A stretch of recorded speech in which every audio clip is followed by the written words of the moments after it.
ग्रामीण भागातल्या लोकांकडे दुर्लक्ष करत असताना शहरी भागातल्या लोकांकडे सुद्धा मोठ्या प्रमाणावर दुर्लक्ष करतायत सभापती महोदय।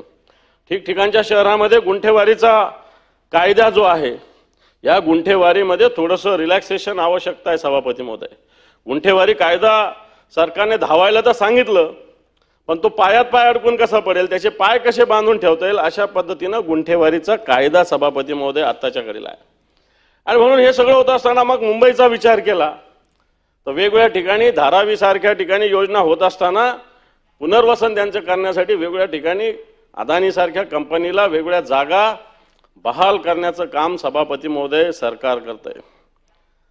आणि हे काम करत असताना मुंबई कशा पद्धतीने आपली राहणार नाही असा प्रयत्न जाणीवपूर्वक होतो की काय अशा पद्धतीने सभापती महोदय स्थिती आहे। सभापती महोदय, अनेक नगरपालिका महापालिकांमध्ये टीडीआरचे घोटाळे झालेले आहेत, अनेक। मग संभाजीनगर असेल, पुणे असेल, पिंपरी चिंचवड असेल, मुंबईमध्ये सुद्धा जे चालू आहे हे सगळे टीडीआरचे घोटाळे मोठ्या पद्धतीनं आज ठिकठिकाणच्या महापालिकेत चालले आणि याला मला असं वाटतं लोकप्रतिनिधी असण्याची आवश्यकता आहे। प्रशासनातील अधिकारी या सगळ्या अधिकाऱ्याचा मिसयूज करून मला असं वाटतं ही महापालिका हा महाराष्ट्र विकण्याचा प्रयत्न या निमित्तानं सभापती महोदय करतात। आणि म्हणून मी आपल्या माध्यमातून या सरकारला सांगेल की आपण घोषणा करता, पण फक्त घोषणापुरतं न राहता या राज्याला विकासाच्या दिशेने नेण्याची आवश्यकता आहे। आज पोलिसांच्या घराचा प्रश्न आहे, हा पोलिसांचा घराचा प्रश्न आपण नुसतं भाषणात बोलतो, पण तो आज पोलीस रस्त्यावर 24 तास उभा राहतो। नागपूरमध्ये दंगल झाली म्हणून त्याच्या सगळ्यांच्या ड्युट्या कॅन्सल होतात, पण त्यांना नीट राहायला स्वतःचं घर नाही अशा प्रकारची सभापती महोदय स्थिती आहे। आणि म्हणून या सगळ्या विषयामध्ये जर बघितलं तर राज्य सरकार फक्त योजना जाहीर करतं, घोषणाबाद सरकार आहे, परंतु विकासापासून दूर पळणार आहे सरकार आहे। म्हणून 260च्या माध्यमातून सरकारच्या या कारभारावर आम्ही आवाज उठवलेला आहे। खऱ्या अर्थानं निवडणुका लवकर झाल्या पाहिजे, नागरी भागातील विकास सुद्धा महत्त्वाचा आहे, याच्यासाठी वेगवेगळ्या योजना वेगवेगळ्या पद्धतीनं नियोजन असलं पाहिजे।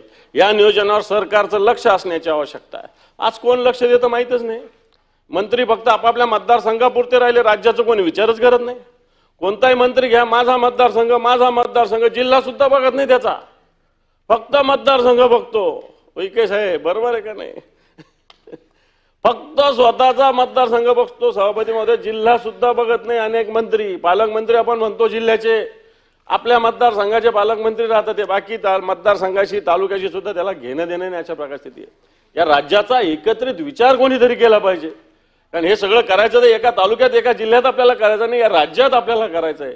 या राज्यातल्या सगळ्या नगरपालिका सक्षम व्हाव्या, या राज्यातल्या सगळ्या महापालिका सक्षम व्हाव्या आणि या राज्यातील सगळ्या भागामध्ये विकास व्हावा अशा पद्धतीने एक मानसिकता सरकारची आताच्या घडीला नाही आहे। एखाद्याचा मतदारसंघाचा विकास झाला की त्याचा विकास झाला, मला असं वाटतं ही भूमिका राज्य सरकारची येणार काळात जर बदलली, सर्वसामान्य माणसाला न्याय देण्याची भूमिका जर आली तर मला असं वाटतं खरोखर राज्याचं कल्याण होईल आणि ती व्हावं अशा प्रकारची अपेक्षा मी या प्रस्तावाच्या माध्यमातून व्यक्त करतो आणि थांबतो।